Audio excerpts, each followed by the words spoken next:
Olá, Farroupilha. Inicia agora o programa Sendo Cultura, um programa especial dedicado ao Dia da Pátria, que se celebrará amanhã, dia 7 de setembro. Há 191 anos, às margens do rio Ipiranga, o então príncipe regente do Brasil, Dom Pedro de Alcântara e Bragança, profere o grito do Ipiranga, independência ou morte, declarando assim a independência do Brasil do Império Português e tornando-se então o imperador do Brasil.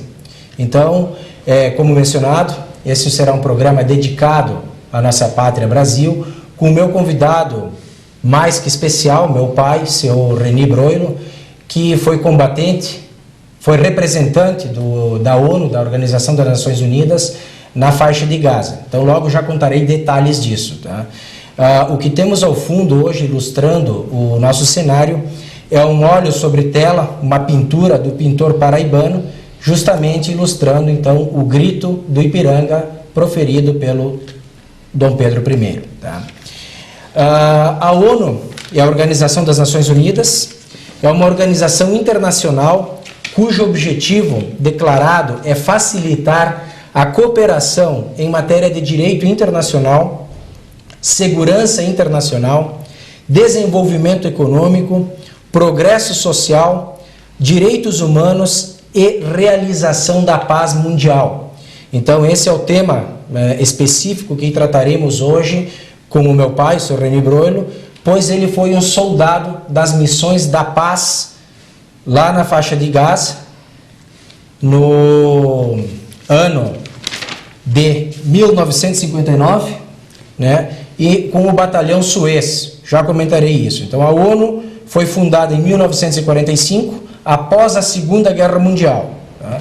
Então, meu pai, seja muito bem-vindo. Obrigado. Muito obrigado pela sua presença. Eu que agradeço. E eu gostaria então que o senhor contasse para nós, farroupilhenses, e para aqueles que nos assistem também via internet, a sua trajetória como soldado da ONU em missão de paz nesse período que o senhor esteve lá nos Emirados Árabes.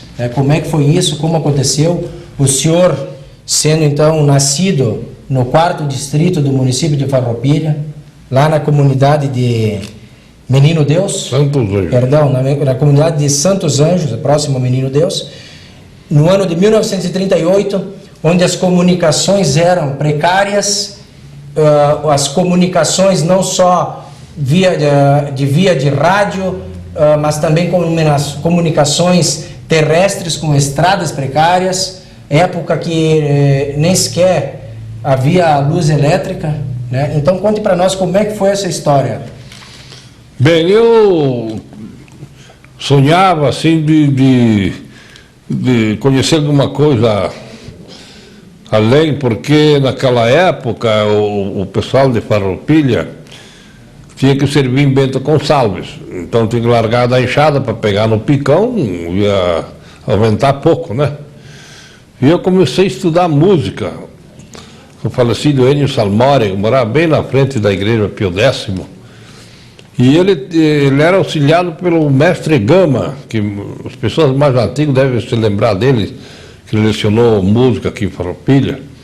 Ele era mestre de banda do Exército, ele se aposentou e veio morar em Caxias. Então ele vinha uma vez por semana dar aula de música, e eu saía de a cavalo lá de Santos Anjos de noite, fazia 2 horas de a cavalo para vir estudar música. E eu estava com 16 anos de idade naquela época, né? E ele viu o interesse que eu tinha pela música, ele fez, ó, tu quer servir no quartel que tem banda? Eu arrumo para ti. Mas isso caiu do céu para mim. Então ele me deu ainda 3 lugares para escolher. Aí Santa Maria, Porto Alegre e São Leopoldo. Aí eu escolhi São Leopoldo, porque era mais perto, e outra que tinha um primo irmão da minha avó que morava lá, tal de Vitório Tartarote, porque eu tinha que ter um endereço para me alistar lá. Aí procurei eles, o Vitório lá, ficou muito contente de ter me conhecido, e daí eu fui me alistar, E na hora de incorporar, fui lá e o Gama me deu uma carta de recomendação para entregar para o maestro, que foi aluno dele. E daí então estava de fazer instrução geral, aí passei para o curso de corneteiro e passei para aprendiz da banda de música. E fui estudando música, né? Aí, uns 6 meses que eu estava lá, eu já era corneteiro, um soldado privilegiado, o corneteiro era desaranchado, né? Ganhava para comer fora. E eu aluguei um quartinho fora, tinha um alemão que tinha uns quartos lá, tinha mais um corneteiro, e me convidou para alugar um quarto, e eu morei fora do quartel quase sempre. Só os 3 primeiros meses que fiquei no quartel. E daí fui estudando música e esperando uma vaga para cabo, e aí quando abriu uma vaga para cabo música, aí eu prestei concurso, passei. Faltavam 8 dias para vir minha promoção, abri um voluntariado para o batalhão suíço. Aí eu pedi licença para o maestro para me alistar para ir para lá. Era uma oportunidade, conhecer um pedaço do mundo, ganhando em dólar ainda, né? E o mestre não queria que eu saísse, porque eu era copista, fazia as cópias da banda, modéstia à parte, muito bem feitinho. Mas diz ele, mas se eu fosse em outro lugar eu iria, é uma oportunidade. Aí foi, só que como era corneteiro, a vaga já estava preenchida, aí eu tive que ir como fuzileiro. E então fiquei na reserva, e um dia antes, nós embarcamos na sexta-feira, na quinta-feira, o capitão responsável pela seleção, ele diz, você vem aqui amanhã de manhã cedo, se tiver alguma desistência, você vai. Aí fui para lá, no 18 ali em Porto Alegre, e aí ele chegou e perguntou, o que está fazendo? Ele, o senhor mandou voltar aqui para ver se tinha, abriu alguma vaga para ir para lá, fiquei na reserva. Aí ele disse, mas tu quer ir mesmo? Sim.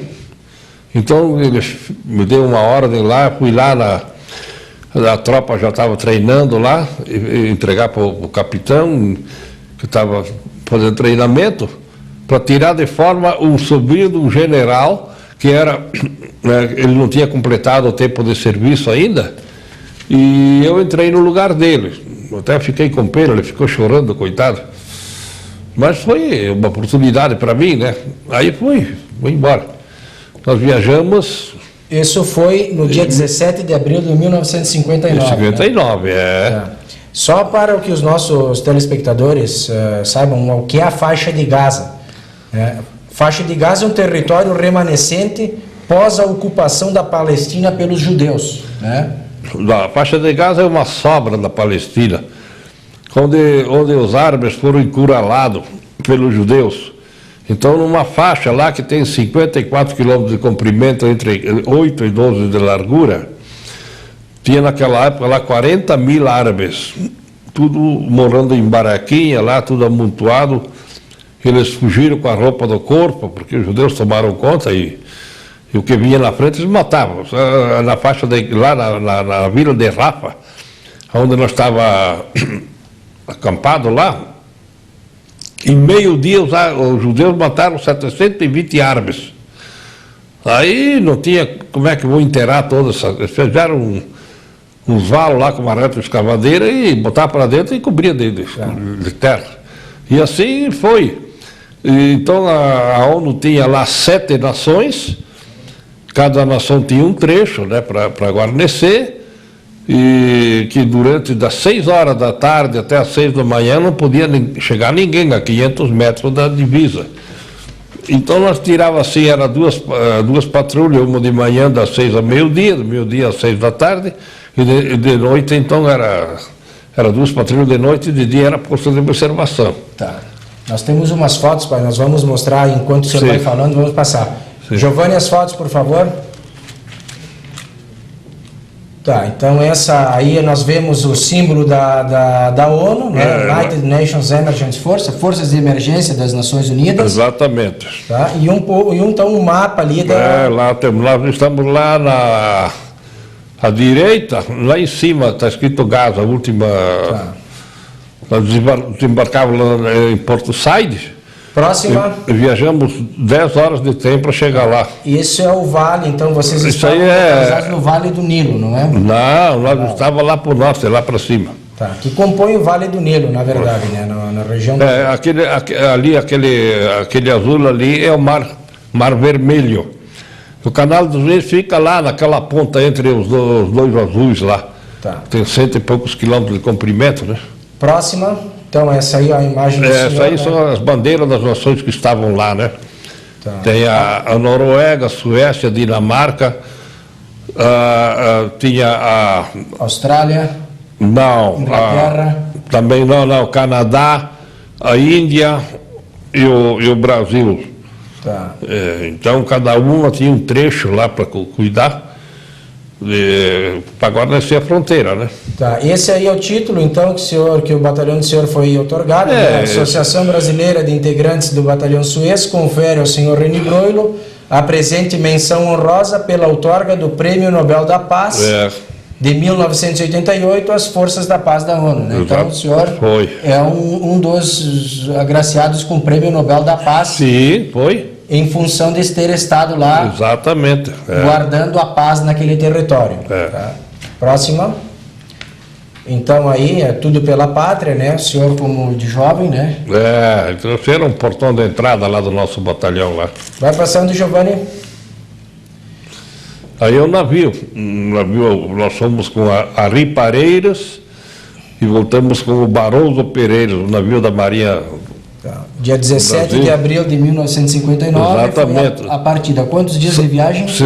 Saímos de Porto Alegre de manhã, viajamos o dia todo, aí de noite tivemos que parar lá na Lagoa dos Mirim, dos Patos, não sei qual delas lá, tinha um trecho lá meio estreito, que de noite não podia navegar. E às 11 horas no sábado entramos no mar, propriamente dito. E nós estávamos almoçando lá e sei que deu quando o navio pegou o mar mesmo, começou a mexer, todo mundo começou a chamar o Google. Tá, esse é o interior do navio, então, né? Com as acomodações? Isso aí dentro do navio, tinha três biliches, né? Um em cima do outro. Nosso navio era um navio da Marinha, sem conforto nenhum. Tinha 120 metros de comprimento, né? E comparando um Fuca com isso foi quantos dias de viagem, então? Foi 36 para ir e 35 para voltar. Próxima. Tá, isso aí então já é chegando. Aí quando chegamos lá em Porto Saíde, aí tivemos que pegar um trem para chegar na faixa de Gaza, mais 12 horas de trem. Aí chegamos lá no lugar onde nós paramos um ano lá. Tá. Próxima. Essa aí é uma vista do canal de Suez, meio de longe. Parece que o navio está dentro da areia lá, né? O que é o canal de Suez? O canal de Suez é um canal que liga o mar Mediterrâneo com o mar Morto. Porque se não fosse o canal de Suez, teria que dar uma volta em roda da África para ligar uma distância de 100 e poucos quilômetros. O canal de Suez tem 160 quilômetros. E esse foi um canal construído, né? Foi construído pelo homem, né? Isso há 170, 180 anos atrás, né? Que não tinha máquina, não tinha recurso nenhum. Tá. Então isso encurta uma distância muito grande entre os dois continentes lá, os dois mares. Próxima. Então isso é uma vista... Isso aí são lá, dos árabes, lá um vilarejo lá, nas passagens. As mulheres lá andam todas vestidas de preto, por causa da religião, né? São todas muçulmanos. Lá, enxergasse uma mulher diferente, mas era muito difícil, tinha que ser estrangeira, porque elas lá não podiam. Volta para nós, Giovanni. Bem, estamos nos aproximando do nosso intervalo, o primeiro intervalo dos nossos apoiadores culturais. A continuação, então, teremos mais fotos dessa viagem do meu pai, do Sr. Reni Broilo, soldado da ONU, onde ele esteve, então, prestando serviço para o Brasil, né, para o contingente brasileiro, em função de proporcionar a paz na faixa de Gaza. Fotos muito interessantes de uma época, de um passado não muito longe, mas de uma realidade bem diferente da que nós estamos vivendo hoje. Fiquem conosco.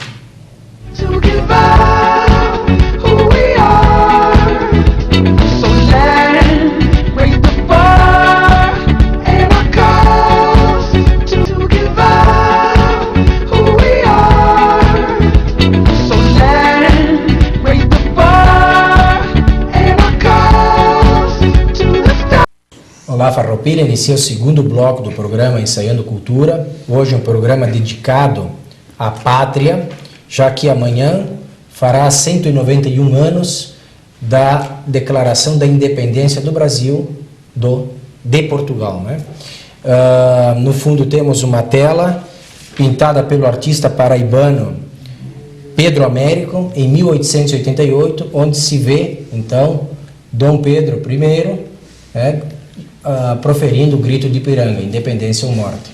Ao meu lado está meu pai, Sr. Reni Broilo, soldado da ONU, premiado então em 1988 com uma honra ao mérito por ter participado das forças que receberam o Prêmio Nobel da Paz, ao estarem em serviço de paz no ano de 1959 na faixa de Gaza, impedindo o conflito entre os palestinos e os judeus. Tá?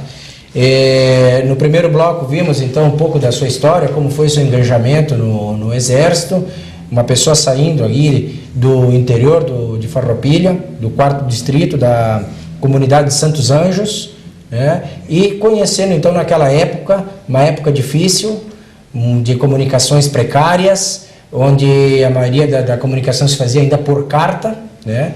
Telefone apenas existia para as questões mais órgãos estatais, e uma época bem diferente da qual nós vivemos hoje, e um passado não tão distante. Uma trajetória, então, de um soldado farroupilhense, um soldado da ONU, que esteve num território tão diferente que ainda é hoje uma área de muito interesse, de muito mistério para a humanidade. Bem, então nós estávamos passando uma série de fotos, vamos dar continuidade a essa viagem. E enquanto isso, meu pai fará então os comentários. Então aí está ele no deserto, então, fazendo seus trabalhos de missão de paz, confraternização com os povos locais, criando amizade e buscando entendimento desses povos para saber então o que acontecia por lá. Segue. Bem, então nós lá tínhamos um trabalho para guarnecer a fronteira entre palestinos e judeus, né, que era um valo lá, e num lado ficava Israel e outro lado um pedaço da antiga Palestina, que se chama faixa de Gaza. Então durante o dia eram feitos, tinha postos de observação, eram 2 soldados cada posto, pegava 3 quilômetros cada posto, que é tudo plano, reto, estão vendo aí. E de noite, então... Esse é o acampamento que vocês ficavam lá, né? Sim, esse é o nosso acampamento. E de noite era 2 patrulhas, das 6 da tarde até meia-noite, e outra da meia-noite às 6 da manhã. Esse aí os transmissores. Naquele tempo lá para falar com o Brasil, também num container. E olha lá, para pegar a ligação para o Brasil não era fácil. Aí eram nossas casas lá, nossas barracas, onde a gente dormia, né? A temperatura como é que era no deserto lá? Sim, ali dentro da faixa. E a temperatura, a oscilação da temperatura? Isso que a temperatura lá então, nós chegamos a pegar 51 graus de calor no verão, e de noite, então baixava de 20 e 25 graus, era a diferença de temperatura do dia e a noite, porque por causa do sol que esquentava a areia, então esquentava, dava um vapor assim que olhando de longe parecia que tinha um fogo por cima da areia, e quando o sol descia, então aí esfriava, vinha a brisa do mar, esfriava, então a gente tem que dormir sempre de cobertor, porque a diferença era mais de 20 graus entre o dia e a noite. Uma coisa interessante lá que nunca chovia, nunca vi chuva durante o ano. A história conta que fazia 730 anos que não chovia mais. Mas segue falando. E então aquilo, para se acostumar, não era fácil. Essa foto, pai? Isso aí era um treinamento que a gente fazia lá de tiro, né? Tinha a linha de tiro, né? São umas fotos que eu bati lá. Aí são crianças árabes que vinham lá pedir esmolas, coitada lá que não tinha comida, então a gente dava uma sobra lá. Eu comecei a dar, começou a aumentar lá, foi proibido, porque começou a encher.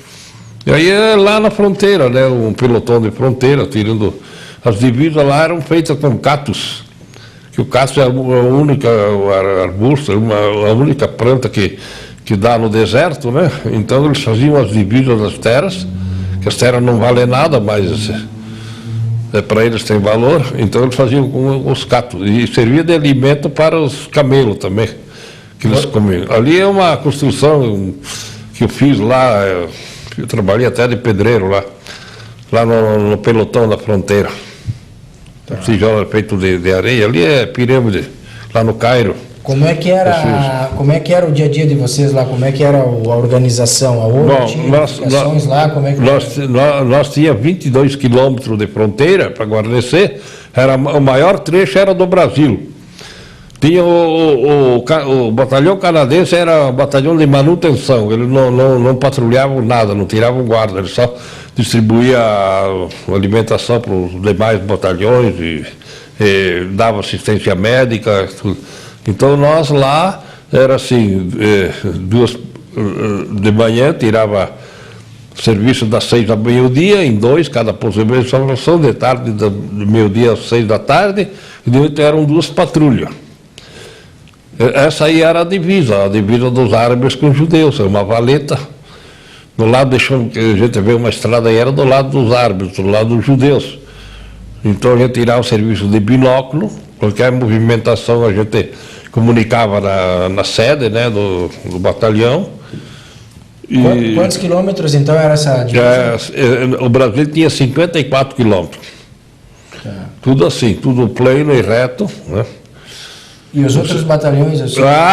Cada um tinha um trecho. Tá, eles tinham funções específicas? Acho que o maior trecho era do Brasil. Tá. Tinha certo mais gente, né? Porque nós éramos 600 homens lá. E tinha outros que tinham menos gente, então tinha um trecho menor. E ali eram umas trincheiras que a gente fazia treinamento lá para se desse algum conflito, a gente se abrigar ali dentro, né?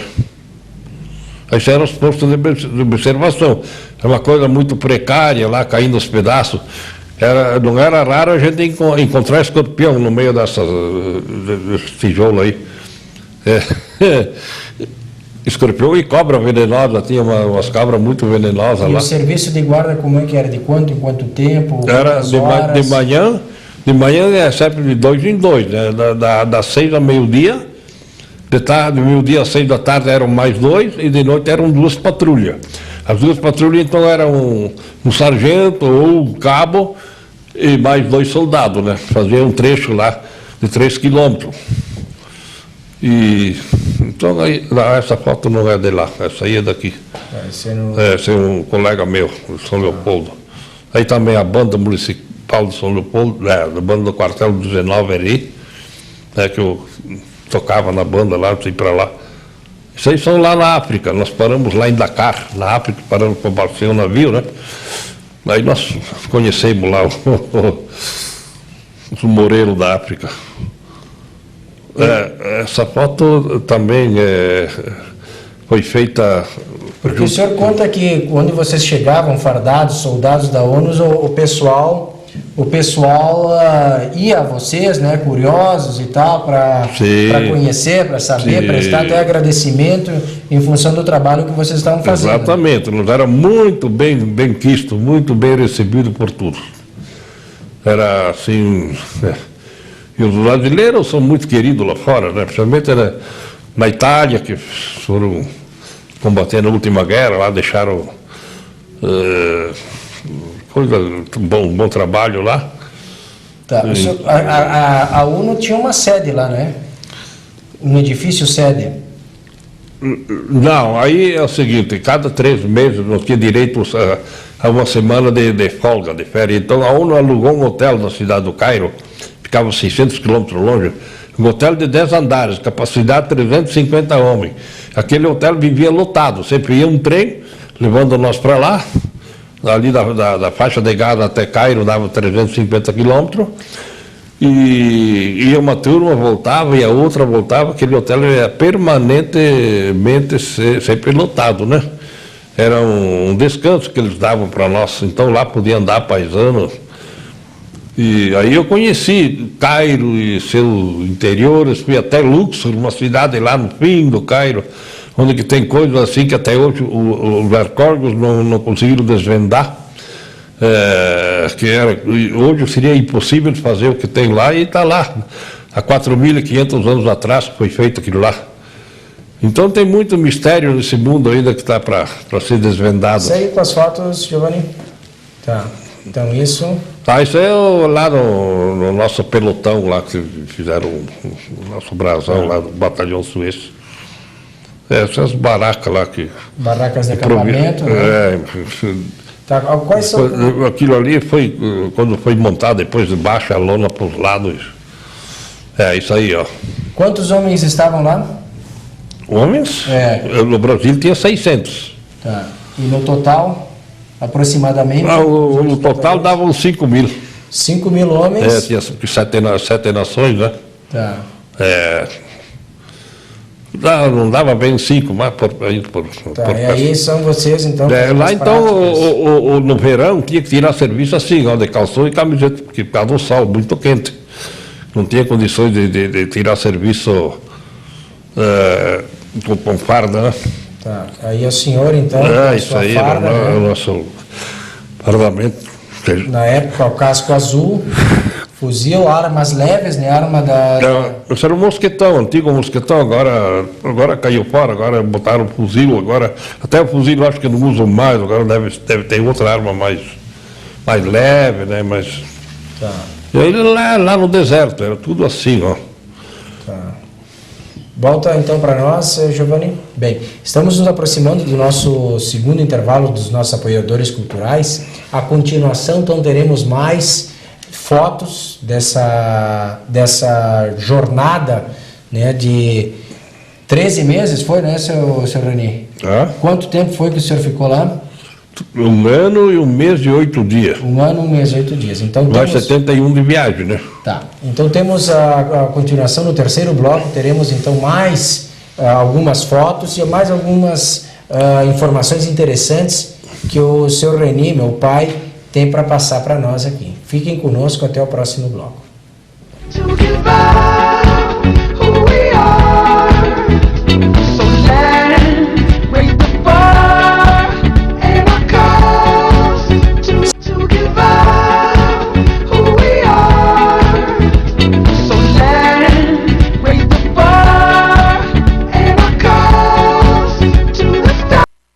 Olá, Farroupilha, inicia o terceiro e último bloco do nosso programa Ensaiando Cultura. Hoje um programa dedicado ao Dia da Pátria, já que amanhã fará 191 anos que somos independentes do, então, naquela época, Império Português. Tá?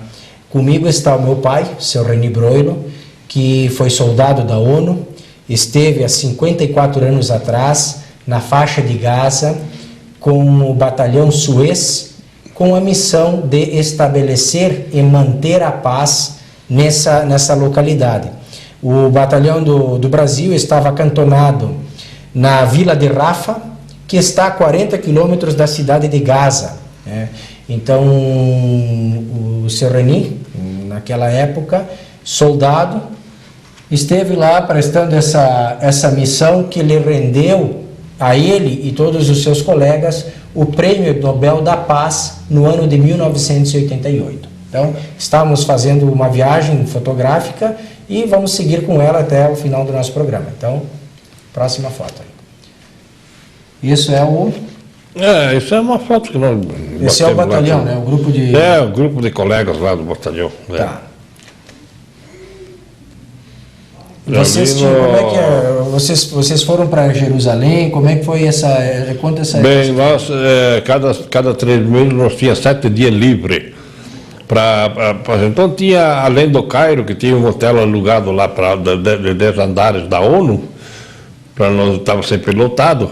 Aí nós fomos para Jerusalém, também é passeio programado. O Jerusalém era 4 dias, né? 4 dias e 4 noites lá. Conhecemos Jerusalém e todos os seus arredores, Fomos para o Mar Morto, para o Rio Jordão, Poço de Jacó, até eu trouxe a água, meus filhos foram batizados com a água do Rio Jordão, inclusive você.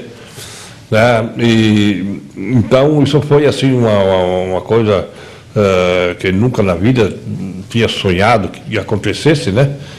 Então lá era pertinho, nós ia de avião, porque não podia atravessar o país de Israel por terra, né? Então tinha um avião Douglas, cabia 36 passageiros, então a gente ia numa viagem curta, 45 minutos de voo só, né?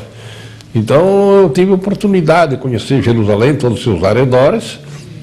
Trouxe 1 litro de água do Rio Jordão, do Mar Morto, do Poço de Jacó. E mais lembrança lá de Jerusalém, né? Então valeu a pena, né? A gente poder conhecer Jericó, lá outras cidades importantes, arredores de Jerusalém, né? Tá. Quais foram os fatos assim mais inusitados que vocês viveram lá como soldados? Isso... Só antes de continuar, essa foto foi tirada... No alto da pirâmide. Aquele pau ali é completa a altura que a pirâmide tinha, porque no tempo da guerra do Napoleão foi derrubada a ponta da pirâmide e completaram com um pau desse. Tá. Então o senhor estava comentando dos fatos mais inusitados ali da... Eu tive um privilégio, eu passei muito bem lá porque eu era músico. Nós tínhamos um conjunto muito bom de música que se reunimos lá e fomos tocar um baile de fim de ano no Cairo, no Semiramis Clube, um dos clubes mais finos do Cairo, foi por conta da Embaixada do Brasil no Cairo. Lá então eu fiz amizade com os donos da pensão, que nós fomos parar em 2 pensões lá, tem muita pensão familiar no Cairo. Só comenta essa foto aí. Essa aí é do Mar Morto, que a gente, lá no Mar Morto, a gente não consegue ficar em pé. Quando a água bate na cintura, a pessoa vira, fica deitada em cima da água lá, não afunda, por causa da quantidade tão grande de sal que tem. Que a sal normal é 4 quilos por cada 100 litros, né? Lá é 22. Tá. Então isso aí foi lá em Jerusalém tomar banho lá no Mar Morto. Isso é um oásis, né? São canais que puxam água lá para... E essas palmeiras são tamareiros, a tâmara lá que produz muito bem lá e é uma fruta cara, é exportada. Como lá não tem chuva, não chove, não tem inseto, não tem mosca, não tem inseto nenhum lá. Então não precisa de tratamento, nada. Isso aí é uma entrada de um templo na cidade de Luxor, que eu estive lá também, que no fim do Egito, 600 quilômetros para lá. Lá tem o Vale dos Reis, o Vale das Rainhas, tem o Lago da Rainha Nefertiti, tem um obelisco lá que, de 45 metros, uma pedra inteiriça, toda polida, toda esculpida, que é um mistério que até hoje os geólogos não conseguiram desvendar. Aonde conseguiram aquela pedra, como é que fizeram trazê-la e cortar ela daquele jeito e erguê-la. Por isso que o mundo acho que teve um cataclismo, teve um retrocesso, aquilo lá deve ser sobra daquela época. Me comenta, pai, a questão o senhor comenta para mim em casa, né, as pessoas que nos conhecem assim mais intimamente, a questão pelo senhor, então ser de origem italiana, dominar o idioma italiano, isso lhe facilitou muito a vida por lá, né? Sim, no Cairo existe muitos italiano e grego. Tudo que é comércio lá é predominado pelos italianos, pelos gregos. E, então lá eles falam muito italiano por causa do turismo também. E então lá, como é um país de muito turismo, o pessoal tem a obrigação de saber falar idiomas. Então lá tem 3 idiomas oficiais, o árabe, francês e inglês, que falam, e italiano então também em grande escala. Gregos, tem bastante gregos lá no Cairo, eu fiz umas amizades muito boas lá. No Cairo, tem lá na pensão que eu parei quando eu fui tocar o baile de fim de ano no Cairo, e tinha dois guris, um de 6 e um de 9 anos, ele está muito preocupado com os filhos, porque ele era da religião católica, os católicos eram perseguidos, então quem não é da religião lá, não arruma emprego, não arruma vaga em colégio para estudar. Bendito o Brasil, pessoal, vocês podem me acreditar, tem que sair de longe para enxergá-lo, o que é isso aqui. Apesar dos pesares, é um país mais rico do mundo. A fartura que nós temos de tudo aqui. Tudo, tem fartura de tudo. Até de ladrões, né? Bem, é verdade. o senhor tinha um amigo, o Schuller, né? É, o João Fernando Schuller, ele era o meu colega de Porto Alegre, ele falava inglês e eu falava italiano, aprendi a falar o gramatical corretamente, comprei um dicionário lá e estudava, então nós saíamos juntos, os dois, nós nunca tivemos um problema para se comunicar corretamente, por tudo nós somos. Tá. Isso já também, olha pessoal, quem souber falar um idioma além do nosso, além do português, estude e vocês vão ver um dia que precisar, como é bom saber. O filho aqui que eu diga, né, que ele fala 4 idiomas, viajou 38 países do mundo, e se não fosse eu saber falar outras línguas, não teria como, né? Tá. A comunicação. Isso talvez tenha herdado do meu pai, né? Pai, assim, o que mais lhe chamou a atenção? Quais foram as coisas mais marcantes que o senhor viu e que o senhor gostaria de passar para os telespectadores que estejam aqui nos assistindo? Esse mundo, olha, é cheio de contrastes, né? Porque lá é a religião que predomina. Quem não for da religião não arruma nada, né? Lá é lei de governo. E então lá a diferença entre o homem e a mulher é muito grande, porque a mulher é escrava, totalmente escrava do homem. É uma coisa assim que não dá nem para contar. Às vezes eu nem gosto de contar porque acho que estou atochando, né? Que nem para comer junto na mesa a mulher não senta. Primeiro o homem come e depois ela come, se sobrar. E assim é no trabalho, é por tudo, né? Tinha umas rocinhas lá perto do batalhão, vinham 2 mulheres, 3, porque cada uma pode ter 3, 4 mulheres. O homem deitava numa sombra lá, ficava lá dormindo, as mulheres trabalhando. E ele vinha montado num camelo, chegava lá, deitava, não fazia nada, na volta ele ia montado no camelo, a mulher puxando o camelo. Então isso ficava revoltado para ver tanta escravidão que existe, ainda existe nesse mundo. Tá. Mais alguma coisa assim que tem... Olha, isso foi uma grande oportunidade, porque conhecer um pedaço do mundo ganhando em dólar ainda, né? E lá onde nós estávamos era uma zona militarizada, não entrava turista, não entrava ninguém estranho, só nós, né? Então também, a gente fiquei 1 ano e 1 mês, 8 dias lá, deu para aprender um monte de coisa, né? Muita coisa. Lá os homens têm a hora certa para rezar, eles abandonam tudo, se o trem de passageiro faltar 2 quilômetros para chegar na estação, ele para. Então nós tínhamos árabes que ajudavam nós lá no batalhão, lavar a panela e ajudar a fazer limpeza lá. Quando chegava na hora de rezar, abandonava o serviço, não podia contar com eles. Eles iam rezar lá embaixo das árvores. E, então isso foi uma coisa que me marcou logo que eu cheguei lá, que eles rezam em grupo. Vai uns 15, 20, quantas pessoas estiverem por perto, um fica na frente, os outros, porque eles se abaixam, beijam a terra entre as mãos 3, 4 vezes lá. E eu pensei que estavam fazendo educação física, né? Em vez de era as rezas deles, depois que fiquei sabendo. Então esse mundo é muito diferente, muito né, cheio de contrastes, né? O senhor acha que o Exército, as Forças Armadas lhe serviram? Muito, para mim sim.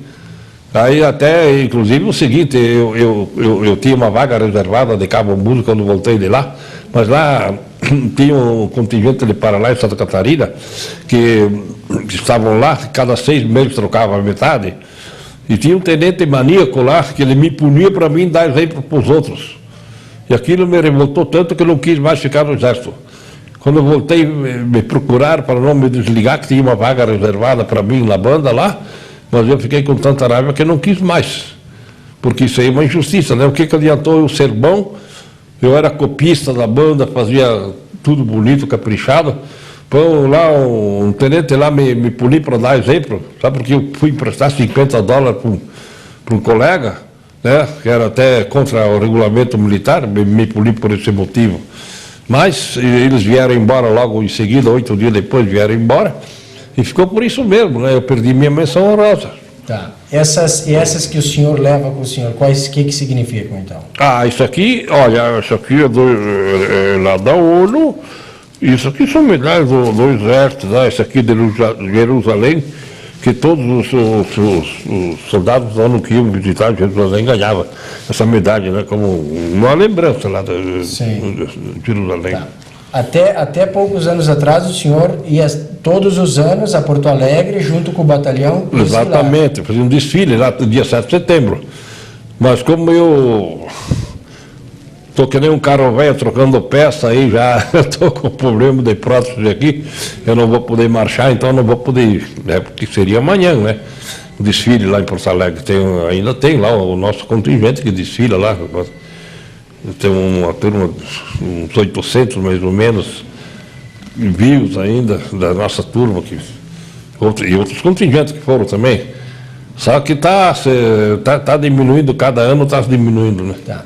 O senhor também, então, regressou ao Brasil e se estabeleceu aqui em Farroupilha. Isso foi em que ano? Não, quando eu voltei de lá, eu fui trabalhar em casa com meu pai. Largar lá de uma mordomia que eu tinha, as mãos lisinhas assim, fui pegar o machado e cortar eucalipto lá na colônia, plantar pareira lá. Que tinha um irmão meu, aquele que morreu lá em Santa Rita, que ele tinha que servir o exército, e eu fiquei em casa ajudar meu pai, né? Até que apareceu uma oportunidade, com posto de gasolina, um cunhado, um tio meu, convidou o meu irmão falecido irmão, para ser sócio dele, mas como ele tinha que servir o exército, então meu pai disse, vai tu tá esperando uma oportunidade aí, eu fui e entrei sócio com ele, fiquei 8 anos lá na Vila Cristina, para baixo de Galópolis. Eu tinha metade do posto lá e depois eu resolvi passar por conta, porque ele era um homem meio difícil de lidar com ele. E estou aqui em Farroupilha há 42 anos já. 42 anos de empresa aqui em tem 8 anos lá, eu já completei 50 anos de posto. Tá. Então, assim, ó, o senhor viveu, pai, aqui uma realidade bem diferente do que nós estamos vivendo. Sim. A cidade crescendo, a cidade... Completamente. E eu queria que o senhor deixasse, o programa está indo ao seu término, tá? Então eu queria que o senhor deixasse, assim, como cidadão farroupilhense, como soldado da ONU, tá? Quais são os valores que o senhor acredita que a comunidade farroupilhense deve hastear, né? Já que amanhã estamos falando de hasteamento, né? de celebrar nossa independência, de quais são os valores que nós, farroupilhenses, devemos ter para ser uma cidade onde se tenha respeito, onde se tenha bem-estar social.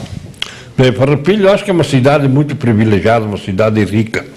Aqui temos uma fartura muito grande, porque a gente tem que conhecer esse mundo afora aí para ver a diferença, como é tão grande a diferença, né?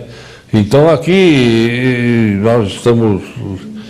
O cara que ganhar o salário mínimo aqui em Farroupilha, eu acho que é vazio, porque oferta de emprego todos os dias e pagando bem mais que o salário, né? Então, acho que vale a pena a gente se esforçar, vale a pena. Então, eu digo assim, que os mandamentos da lei de 10 são 10, mas observando 2 né, observados, acho que seria o suficiente, que seria ser bom e ser justo. Você é bom, você é justo com o seu semelhante, o resto é um pouco de enfeite, né? Mas vale a pena a gente trabalhar, ser justo, ser honesto, ser bom, né? E espaço, nós temos espaço aqui para ganhar dinheiro quanto as pessoas querem, né? Só tem que fazer as coisas certas, né? Muito bem, tá. Eu quero aproveitar, eu quero deixar um agradecimento aqui para o meu amigo José Carlos da Silva, que nos ligou, nos parabenizando pelo programa. Então, muito obrigado, José. Eu quero também deixar um agradecimento a todos os farroupilhenses que nos assistiram hoje e voltar a dizer que esse aqui é um canal de Farroupilha, um canal nosso. Estejam à vontade para nos passarem sugestões de temas. Ontem à noite eu estive no restaurante do Parque dos Pinheiros e encontrei, era a palestra do Pedro Westphalen, né, o presidente da Assembleia Legislativa do Estado do Rio Grande do Sul, né, e uma reunião muito boa, e várias pessoas que eu encontrei por lá comentaram da qualidade dos programas que nós estamos fazendo. Eu quero mencionar para todos os telespectadores que estejam aqui nos assistindo, essa televisão é nossa, farroupilhense, nossa capacidade é uma capacidade de certa forma limitada, mas podem ter certeza que todos os trabalhadores aqui da casa, o pessoal da técnica, nós, voluntários que estamos fazendo o programa, fazemos o melhor. E contamos e queremos que vocês participem também da nossa televisão. Tá? Agradecer ao Cláudio Pola e o Nevair Melo Pola, que também ligaram para nós, né, nos saudando. E mais uma vez agradecer meu pai, tá, que me honra muito. Eu agradeço a oportunidade. Tá? O meu pai, ele me ensinou as coisas, todas as coisas que eu considero ter de bom, eu aprendi do meu pai e da minha mãe. Então quero agradecer ele por isso, que ele segue me ensinando, né, já há muitos anos, e espero que esteja conosco por mais muitos anos. Não esteve em campo de guerra na faixa de Gaza, mas viveu. Eu senti o cheiro da pólvora lá. Viveu na tensão e depois como vida também, na vida como cidadão, como empresário, enfrentou muitas batalhas e está aqui comigo, vivo, para mais muitos anos. Então, obrigado, meu pai. Eu que agradeço. Obrigado, Farroupilha, e até um próximo Ensaiando Cultura.